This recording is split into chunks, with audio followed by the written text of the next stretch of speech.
Christina and I have totally different angles going on here. I don't know how I ended up getting cut off again. Camera several times. My head is still getting cut off. Hello, everyone on TikTok. How are you? That's not good. All right. So we're going to give this a second to let a few people tune in. Everybody on YouTube, hope you're doing well. We're going to give this a second for a few people to tune in. If you guys could please give me a thumb on TikTok.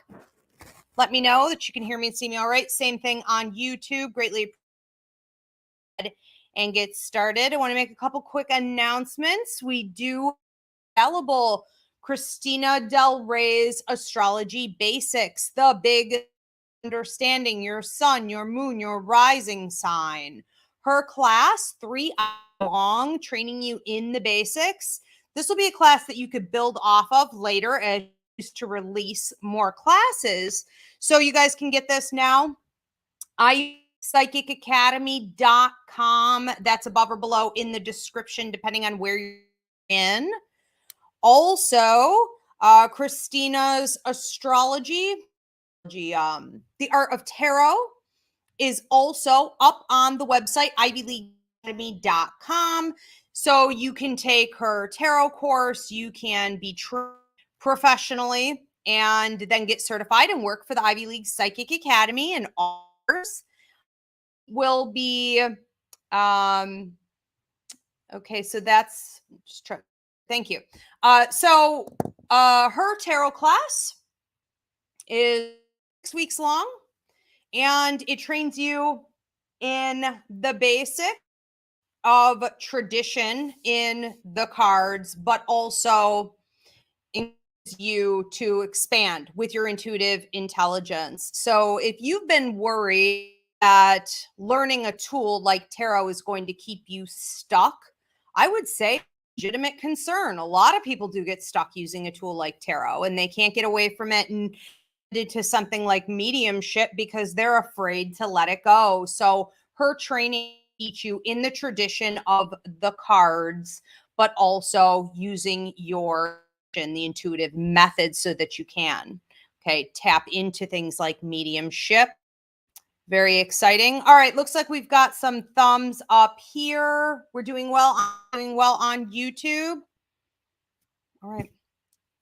Also, if you guys want to get on the early bird wait list for my symbology book in the month of August off to write this book, and it's coming along swimmingly. It's fast, and then it's slow, full, and then it's fantastic the next day, and just a little up and down, a little roller coaster per month for me. But I think that possibly the fall, hopefully, I'll be looking at publishing. So symbology, those who follow me know I am obsessed with symbology, ranging from physical symbology, sensations in your body mean, to dream analysis, to numbers and colors. Okay, what is it all about? Everything in the universe, an object that you're noticing, a symbol that's sent to you, something that pops in your mind's eye. These are all messages. And without understanding that lost language, we're basically just out with all kinds of direction and confirmation and support being given to us, and we just got to accept it. Okay, so that's what the symbology book is going to cover. If you want to get on the early wait list to order the book, you're going to go to Rivera@yahoo.com and let us know. All right, looks like we have a few people tuned in. We're going to go ahead and get started. So welcome, everyone. This is Roots InterFaith. I'm your pastor, Ivy Rivera, psychic medium. I'm a Taino Arawak school called the Ivy League Psychic Academy, where I train people internationally in everything, ranging mediumship development to tarot numerology, astrology, paranormal work, you name it, we do it. We hope to see you there for classes. If you're tuning in here tonight for the first time, I am here with Reverend Christina DelRey, astrologer. How are you, Christina?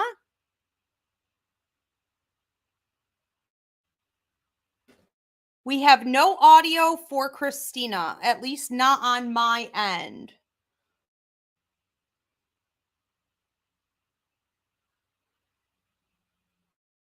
This is why we check things. Try again, Christina.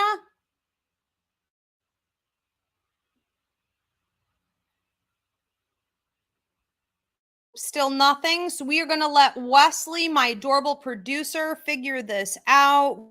Audio issue with Christina. Oh, sorry. It was my fault, not Wesley. You hear me now?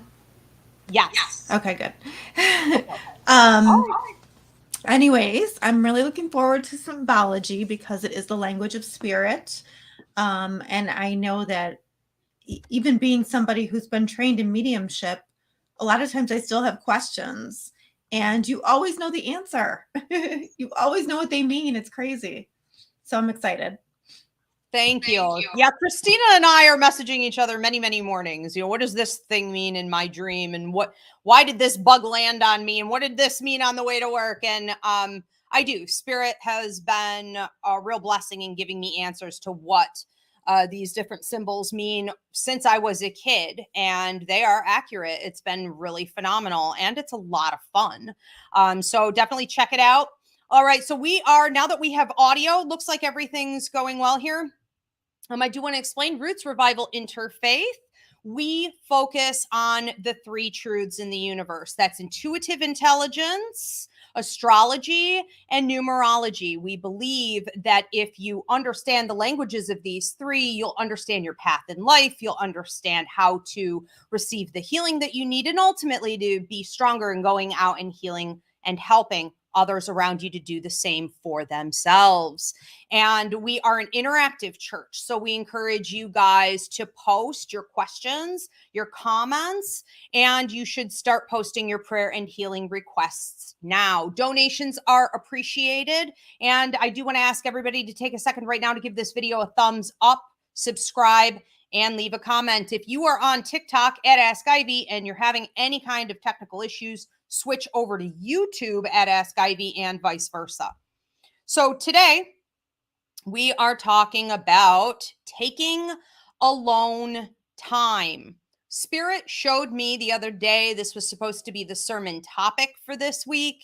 And I cannot tell you how many clients, friends, acquaintances have brought this topic up since that day and have said, I'm burnt out. Something's wrong with me. You know, I'm super irritable. I'm lashing out at people. I feel really depressed and sad. I am totally numb, you know, whatever it is. And everybody has said, I think I just need to be alone for a little while. And I'm like, bam, there it is. There it is. We live in such a tight knit world.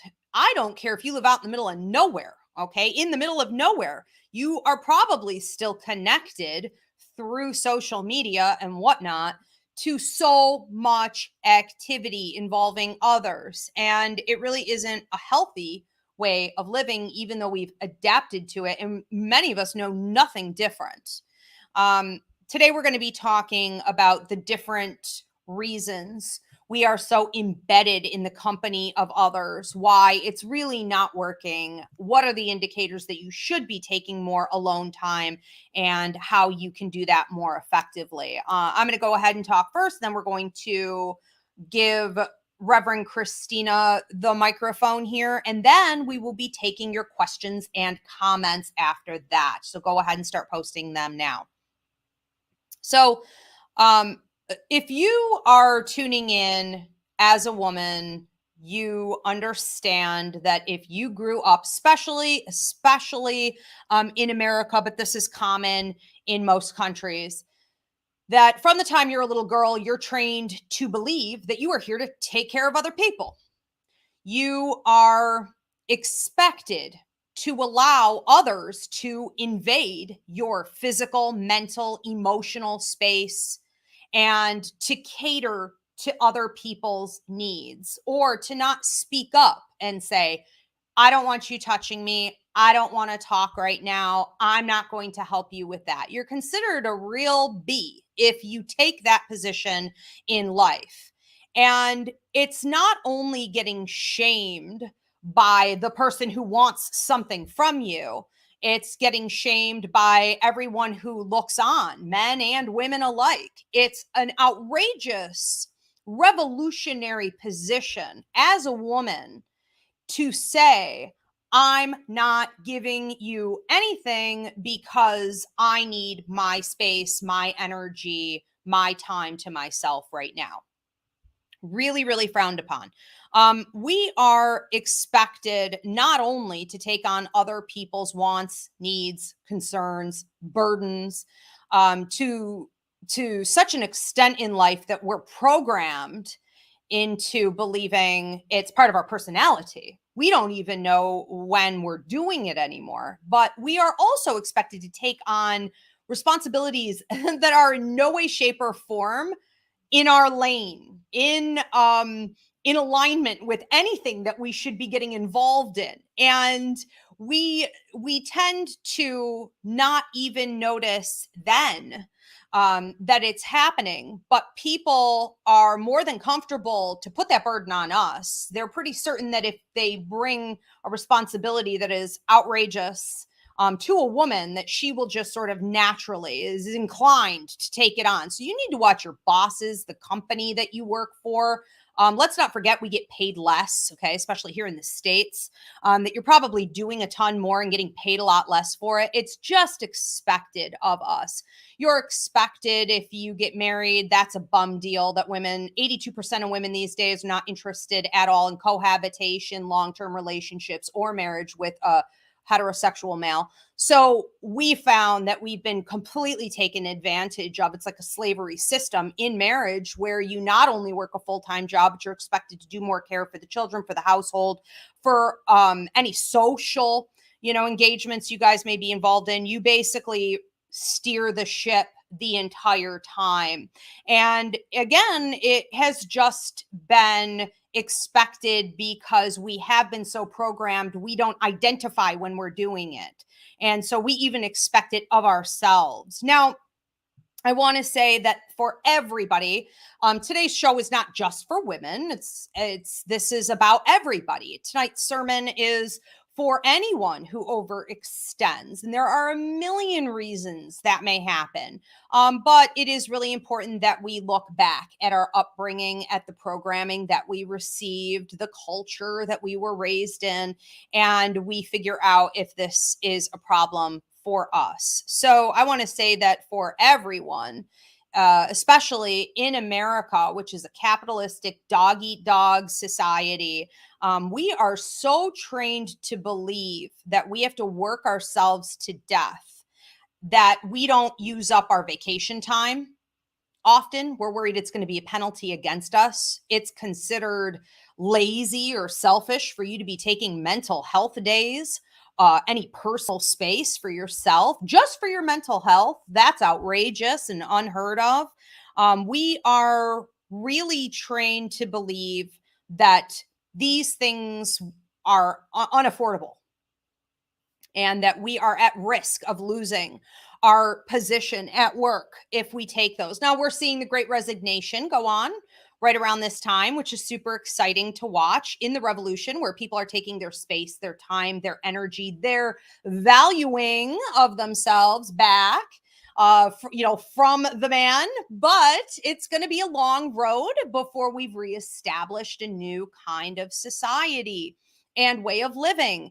And this is a great time for everyone to sort of study what's going on. If you have a friend or a family member or someone that you've watched pull away from their traditional role at work, where they were just driving themselves into the ground and they are now doing something far more fulfilling with their time, I think that this is someone you should study and look at the health, the mental, emotional spiritual well-being of this person and the improvements that are being made, even if it isn't a perfect life for them yet. Maybe they did sacrifice some money, but now they're happier in so many other ways. I want you guys to post in the comment section if you're one of these people who has stepped out and taken that leap of faith in a new direction.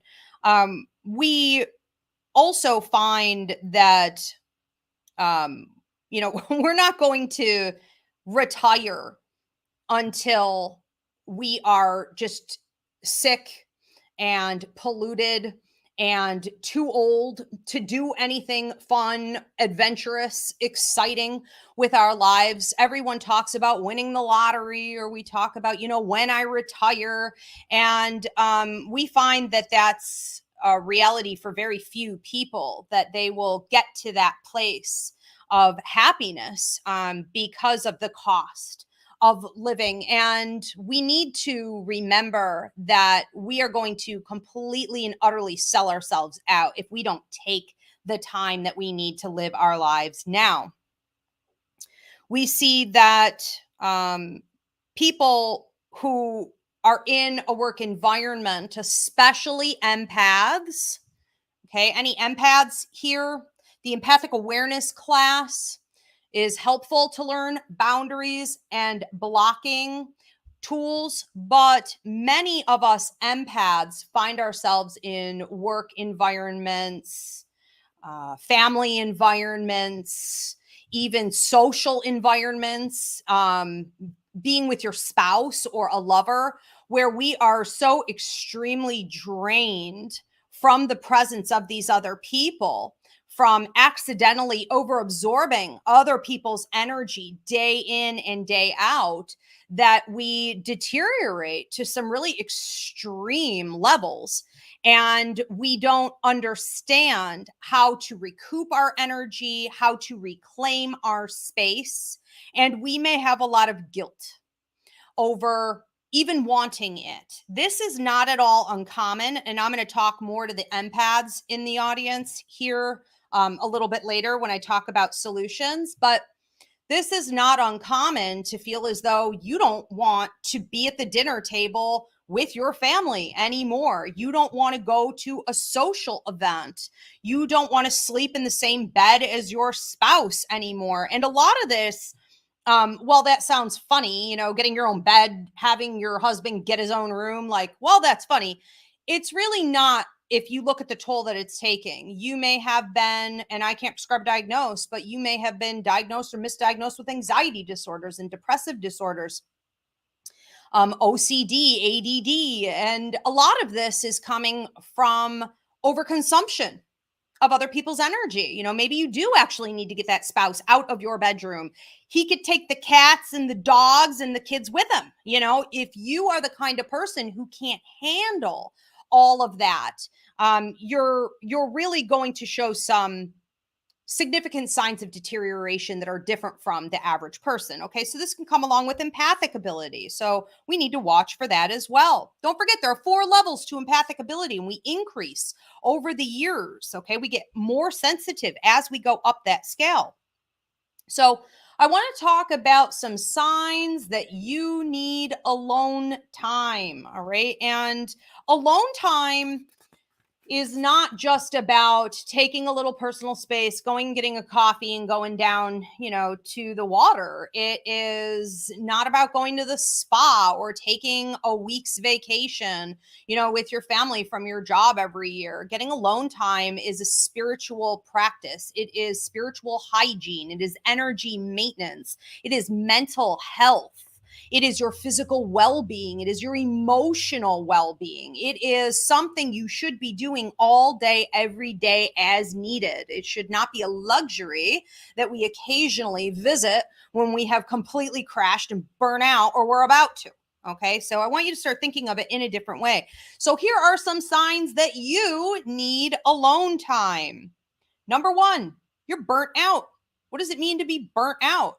It means that you cannot function anymore on a reasonable or high level. You are unable to process all of the stimulation that's going on in your life. Typically looks like depression. Number 2, you have confusion or lack of focus. If you've ever tried to work on a project that was fairly simple, like, I don't know, paying the bills or driving to go do some errands, just having a basic conversation about work. And you find that you literally can't focus and you're really confused and overwhelmed by the task. This could be a sign that you need some alone time. Number 3, anger, aggression, irritability. This is my go-to. The minute I start biting other people's heads off, I know I'm done. I need to take some space for me. And even if I have been doing it, maybe I need more.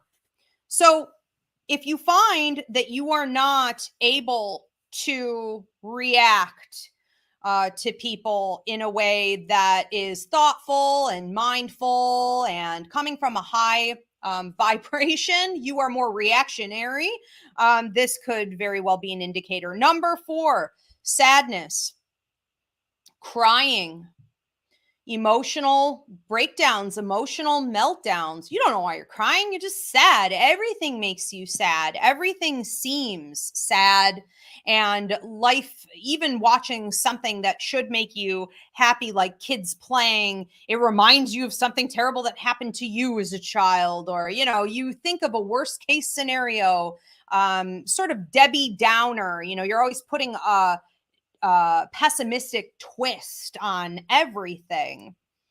Number 5, sleep defiance. Oh my God, this is so important. If you lay down at night and you've been exhausted all day and you're like, thank God I made it to my bed. Just thank God I'm here. And then you can't sleep. Or, you decide that you want to relax at night and that, you're going to get maybe a few extra hours. You're going to have your cup of tea. You're going to unwind. And all of a sudden your mind is even more active, or you feel like you can't sit still. You have to get out of bed. Whatever the case is, sleep defiance is serious because you have not allowed yourself enough personal space. You have not allowed your mind and your soul, your spirit to play, to process life. And so it's going to try to do something fun, something out of the box, out of the ordinary. It's going to find a way to process and get what it needs when you're supposed to be sleeping. Okay. Number 6, anxiety over shopping, having to spend time with your family, having to spend time with your children, having to do anything social. And you may love your friends. You may love your children. I'm sure you do. I'm sure you love your family. But this can be absolutely excruciating to think of having to do when you have not been taking enough alone time. You may have anxiety over dating, going into work. Heaven forbid you have to do something like big shopping, like go to the mall. This may make you feel immediately like, I'm going to just lay down and take a nap and cash out right here. I'm done. Number 7, lack of humor. Okay. And just not feeling yourself. I notice this quickly right after I get irritated with people and I start snapping at people. I notice that I have lost all sense of humor.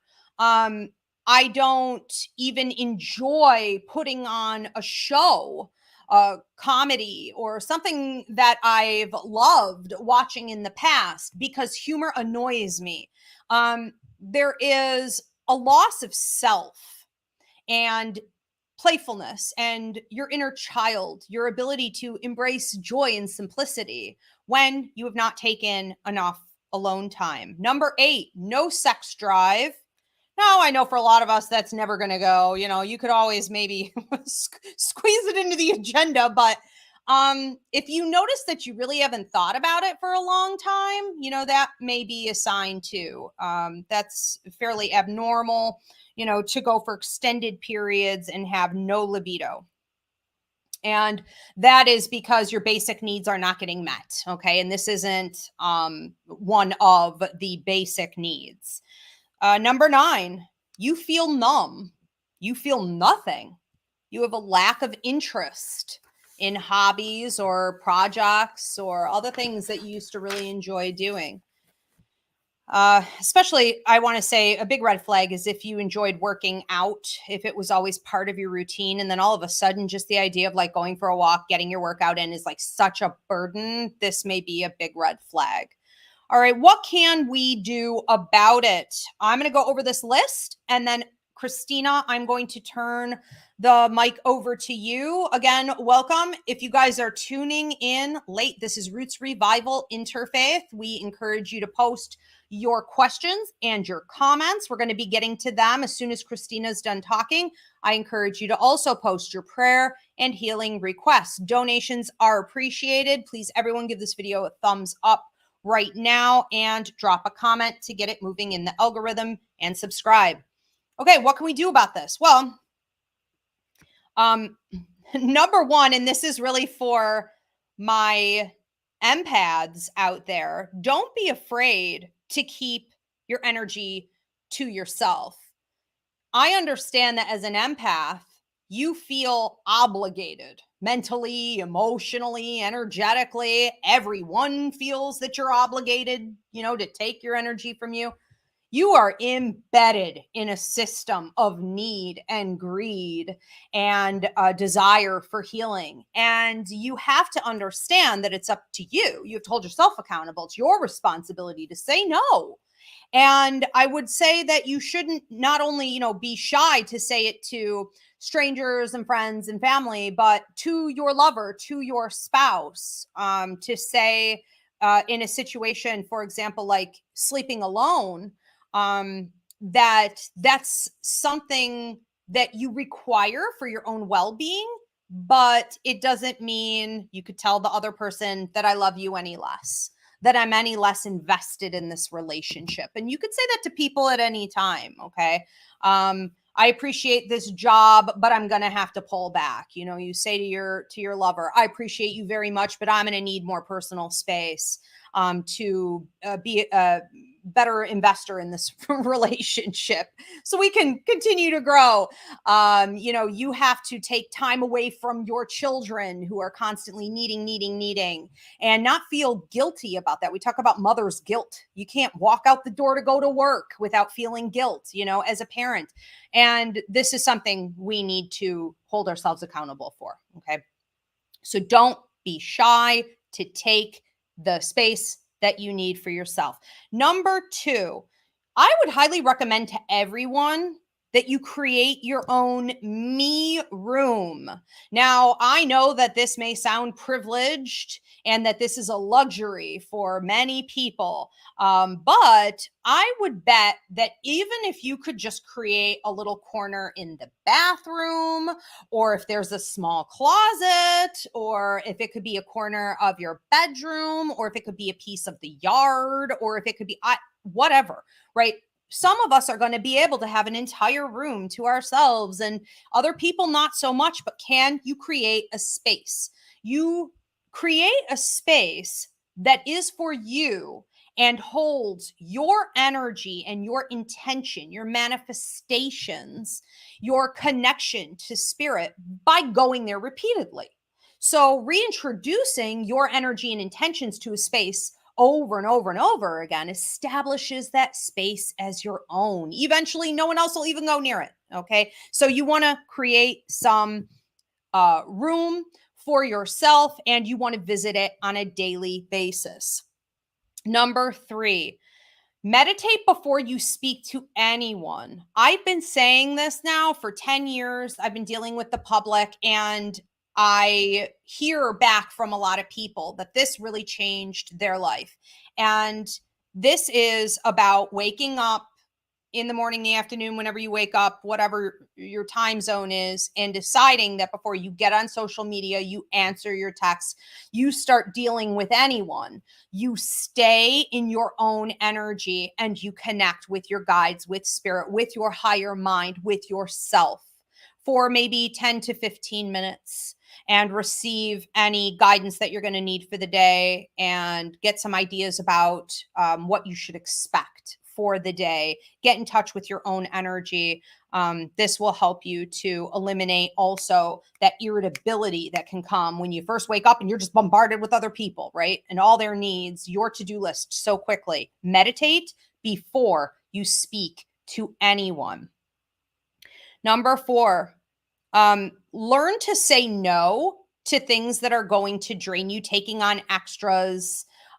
Take a good look, do an assessment on all the things you do, all your volunteer positions and whatnot, and take a look at your family, your lover. How can you delegate more? How can they take on more responsibility? How can you get yourself out of some of the workload that you do that really is not yours? Learn to say no and kill guilt. Because you're going to get kickback. It's not just going to come from you. You're going to get kickback from those kids, from that lover, from that spouse, from your boss. They're going to sweeten the deal and offer you a promotion, or, they're going to get angry about it. Oh, well, sorry, Charlie. Okay. Boundaries are boundaries. You're going to start setting them. Number 5, turn off your notifications for the love of God. Why do we want to know? Every time something pops up on TikTok or someone's dropped you a message on Facebook, someone you don't even want to talk to, somebody you don't even like, you got your text notifications, the phone calls, the emails, turn that junk off. You don't need to know. I run a business and I don't need to know. I know that we can designate times to look at all of that and to deal with all of that. If it is a stressor for you, you may not even know it because you've had them on for so long or for, so many years. I had a guy I was dating recently say to me, "Why don't you text back? Why don't you text, back in a reasonable amount of time?" And I said, "What, cock man oppressor, are you trying to control me?" I was like, "Where's this coming from? And then I realized he's not trying to control me. That was a genuine question. He has his notifications on for everything. And I will tell you, this is not a person who can engage. He's not able to have meaningful conversations. He's scattered. He's stressed all the time. Those notifications alone are a problem. You can get to it when you can get to it. Number 6, walk and talk to your higher mind and spirit only. Walking, I think of this as motion meditation. This is a great opportunity for you to be alone with yourself and allow for the flow of your higher mind to speak directly to you in a meaningful way and allow for you to channel spirit. So take walks by yourself and just listen to the thoughts that are coming in. Clairaudience. Okay, that's how spirit communicates. You're going to think it is your own thought, but it is really spirit talking directly to you or your higher mind. Number 7, journal. Journal out your thoughts, journal out your day, process what it is that you're feeling and going through. You don't have to understand what it is that you're going to write. In the same way that talking can help, you don't have to understand what you're going to say. Sometimes just talking to yourself helps a lot.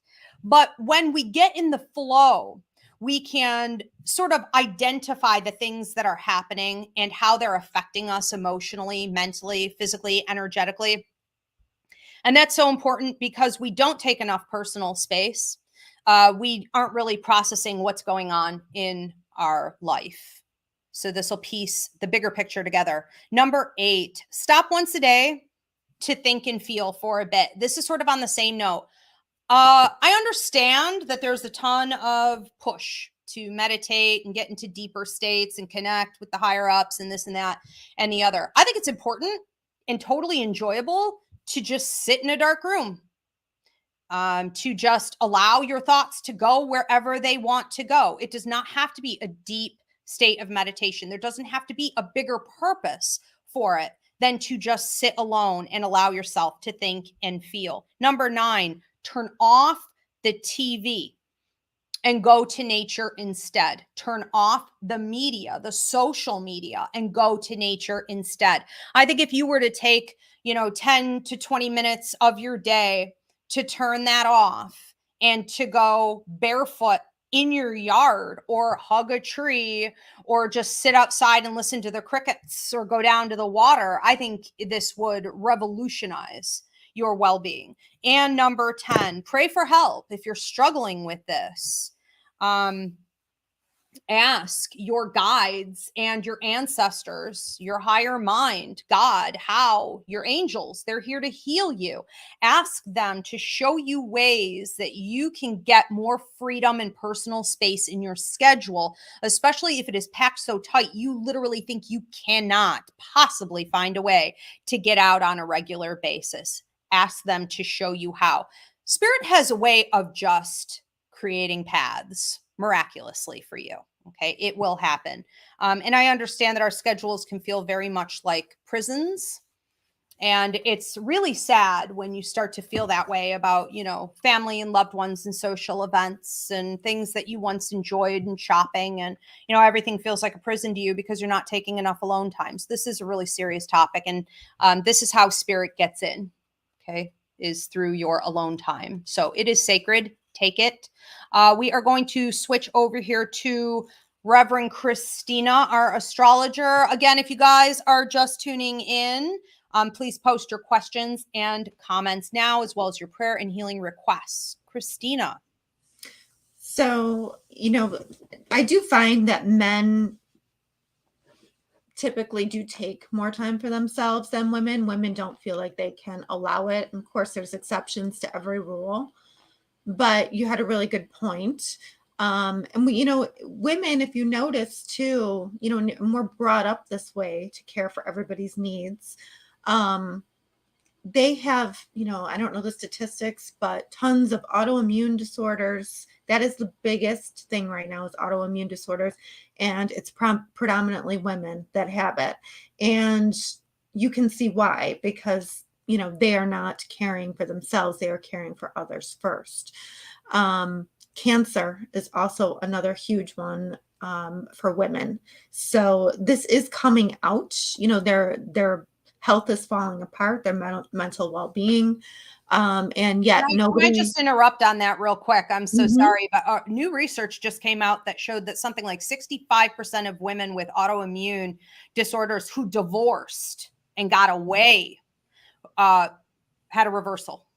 Yeah, it's really amazing because, you know, women take on so much. Yep. And especially empathic, you know, empaths. So, and I noticed too, you know, I'm a teacher, so, you know, I work around a lot of teachers, and, you know, you're caring for kids at school, and then you're going home and you're caring for kids there. So it's, you know, that is really tough. But healthcare workers especially have it, I think, the worst, because they're used and abused, and they don't even have really good health care themselves, even though they work in healthcare. And it's stressful. You know, they're overworked. And I just feel like, you know, we have really missed the boat on self-care in this country. It's terrible. And I just don't know, you know, why we're not more concerned about it and why we're not doing anything. You know, we are just, as women, we also teach our children, you know, and we don't do it on purpose, but we teach our children the same things. And we really have to look at what we're teaching our kids, because, you know, you had a good point there when you said that, you know, we don't really teach kids boundaries, especially when it comes to relatives and things like that. You know, oh, go kiss your uncle. You know, he's here. Well, maybe I don't want to kiss my uncle. You know what I mean? And that was one thing I really tried hard not to make my kids do. I would say, well, go say hi, you know, and they would sheepishly like say hi, but that would be it. I wouldn't force them to hug and kiss anybody that they didn't want to, because, you know, you're just teaching them to go against their intuition, and we have to really be careful of that. In astrology, when we take time for ourselves, one of the things that, you know, we look to in astrology is the moon. Whatever your moon is, that tends to be your needs. And if you know your moon, then, you know, it's easy to research what your needs are. You have to really look at the sign. You have to look at the house. We do this in my course.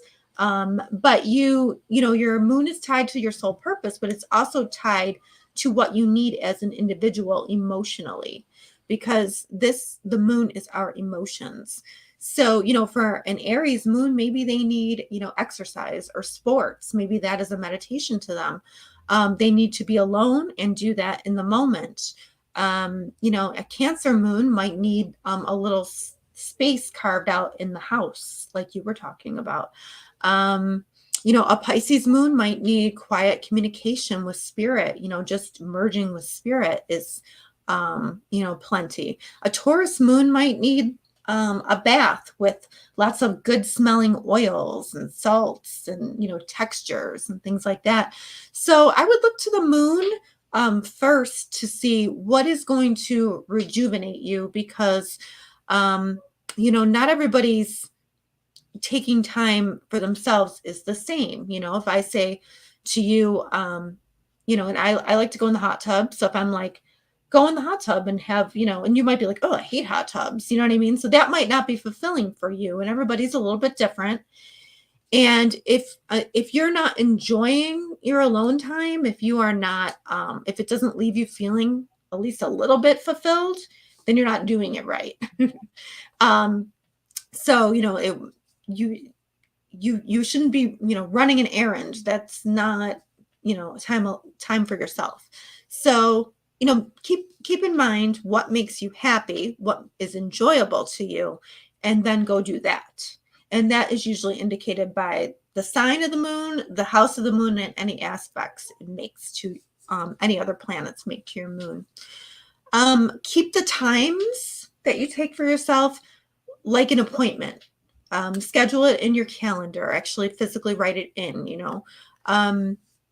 a lot of times, especially when you have young children, there is no place you can go and hide in the house. There's just not even one crevice. They will find you. Mm-hmm. So, you may need to be in your car. That I am famous for having my car as my office and going into the car and spending, 20 minutes either meditating or taking a class or just sitting there and reading something. But the car, nobody's, if you can even go parking in a parking lot. I've done that before, but nobody's going to find you in your car. If it's too cold for the car, Starbucks, you know what I mean? I used to go to Starbucks a lot, and I would they knew me. They could tell my order right when I walked in the door. But I took a half hour for myself at Starbucks. I got my coffee, I sat down, I had something to read in front of me. It was the best time ever in my day. It's what I look forward to all day long. And I tried to always schedule it in. I would keep it in the routine, number one. Keep it simple. It doesn't have to be a night out partying every time you want to be alone. Just keep it simple. This is just for you. This is just for yourself. Make sure that you are, connecting with spirit, connecting with your guides, and doing something that you enjoy. I just happen to really enjoy reading. So that is like one of the things I like to do when I'm alone. Stay in the moment. If you are thinking about, if you're thinking about tomorrow and, all the things you have to do, that's not really alone time, because now you're just worrying and you're in anxiety. So you really have to, and sometimes people like music too. I'm not a music person, so that doesn't really speak to me, but sometimes I can play light music in the background. But stay in that moment, keep your mind current on whatever's there. And that's going to, that's going to feel the easiest to you. Make it an event you look forward to every day. I would make sure, if you need, everybody needs laughter in their life. Make sure you have some laughter in your life. Connect with spirit on a daily basis. Be sensual, whether that be with your partner, but or you just have things that are really nice near you that are, that smell good, or that you like looking at. I keep crystals around. Even when I go on the deck, one of my getaway places to have me time is the deck.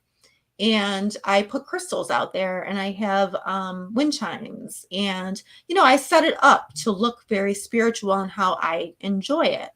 And then then I have a place, and I go out there and I feel calm, and okay, I'm in my spot, and I don't need very long out there, but I take my time. Ask yourself what will bring you peace, because if you don't have peace, you're wasting your time. So if your home is not a peaceful place, then you need another spot. You need to find whatever is going to bring you peace and wherever you can feel peace. And, mental health days too. I have been known to call in and be like, you know what? I need a mental health day. And maybe you don't do anything. Maybe you sit and stare at the wall, but sometimes you just need to be out of that craziness for a little while, because your brain can only keep up with so much crazy until it's too much. And another thing too, I think, is to be childlike. We forget to, we're adults, we have so many responsibilities. We forget to be childlike and just, see the world in a childlike, playful way sometimes. I mean, obviously, we have to attend to all of our responsibilities during the day, but the time that you take for yourself is for yourself. So do something, worth giving yourself, like to bring yourself up vibrationally in that moment. And then you can go back to the rest of your day. And I would say get to know your moon, number one. All right, right on. I just want to say, off of what you said a second ago, Christina, about having it structured, or like having it scheduled, or like, having it planned. I think this is where some of us are going to be a little shocked at how big an issue this is. The way that sometimes you are supposed to be focusing on yourself, taking some self-care, showing some self-love, and you refuse to do it because you start and then you get distracted with something else. So you start running errands, or you start getting back on your social media, or like, oh, I meant to do it. Well, I was going to do it. Well, I try, but I'm not good at it. Why are you not good at it? Dig deeper. That isn't healthy. Why is it that you won't give yourself the love, the care that you need? Be more disciplined in following through, sticking with the plan.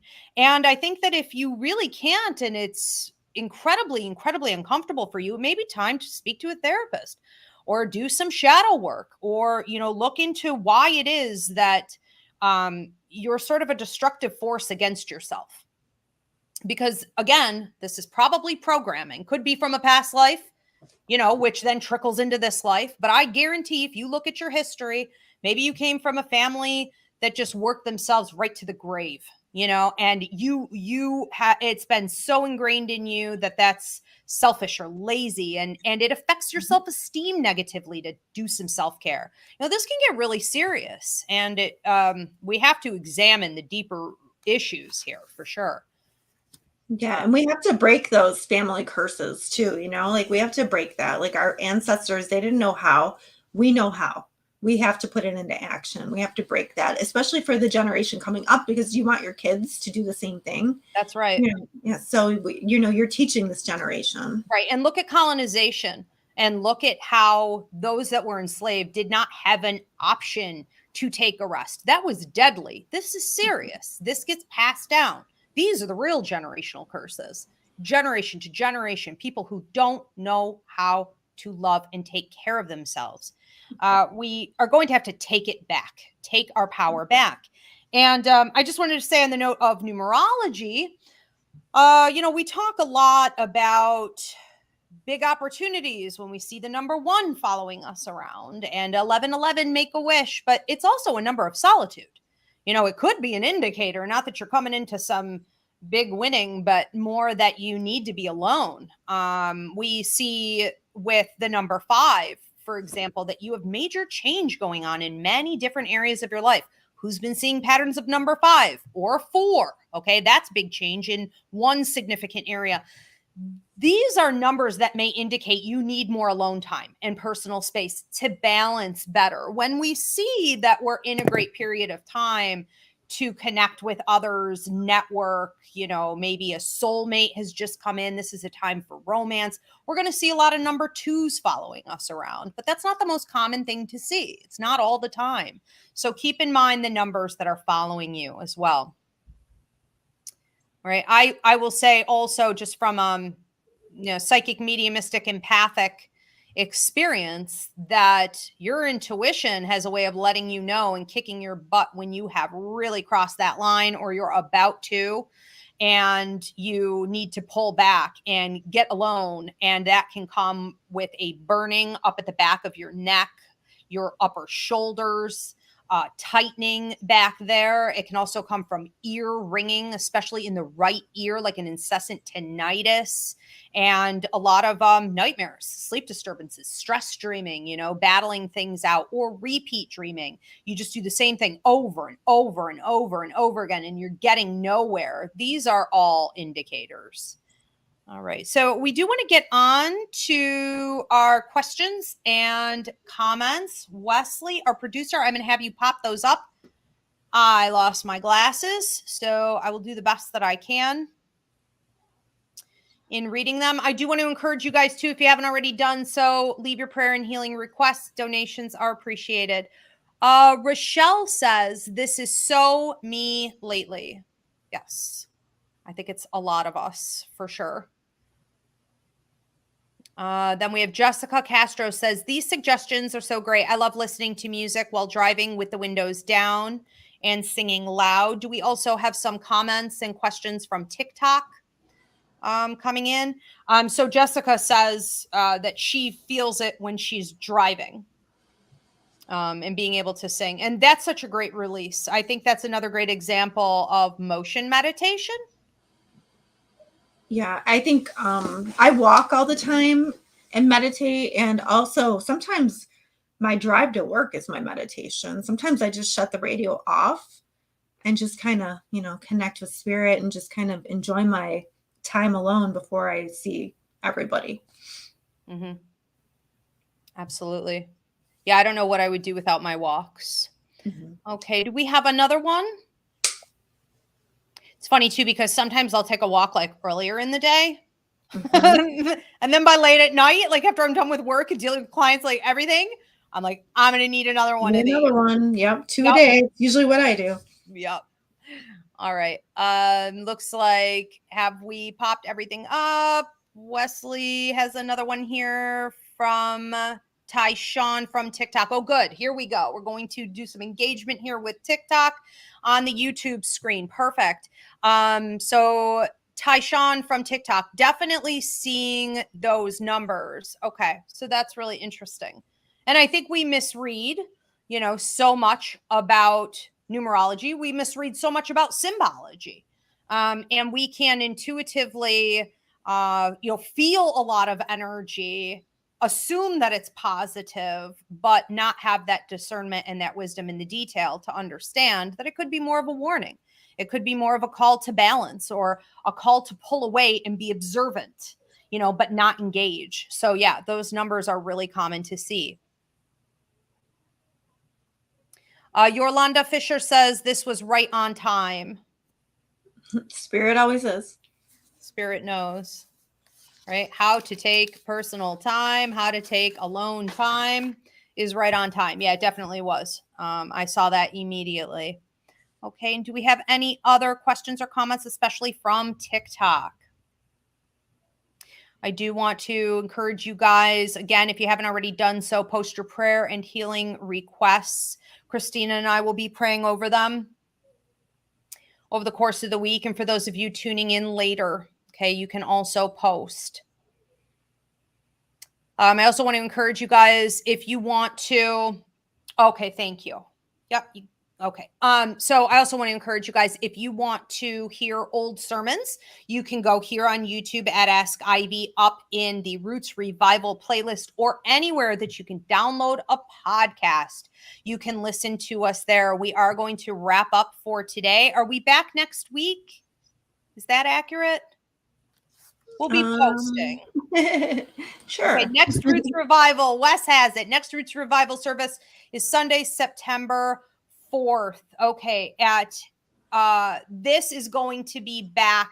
I hate to admit it, but back to our fall schedule, right? So 8:30 p.m. Eastern, we will see you guys back here on Sunday, September 4th on YouTube and TikTok at Ask Ivy. Christina, Wesley, Spirit, everyone tuning in, thank you so much. We look forward to seeing you then, and we will be praying over your prayer and healing requests. Have a good week. Bye. Thank you.